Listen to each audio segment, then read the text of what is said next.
PAS mempolitikkan isu ladang babi di Air Kuning, membangkitkan soal ladang itu yang beroperasi di kampung yang majoritinya didiami masyarakat Melayu. Isu sama turut dimainkan Perikatan Nasional PN pada kempen pilihan raya kecil PRK Air Kuning.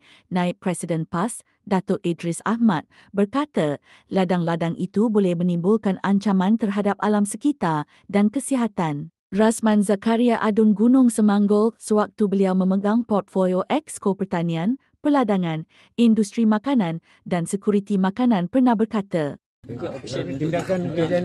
option untuk dipindahkan tu mungkin salah satu dalam pertimbangan.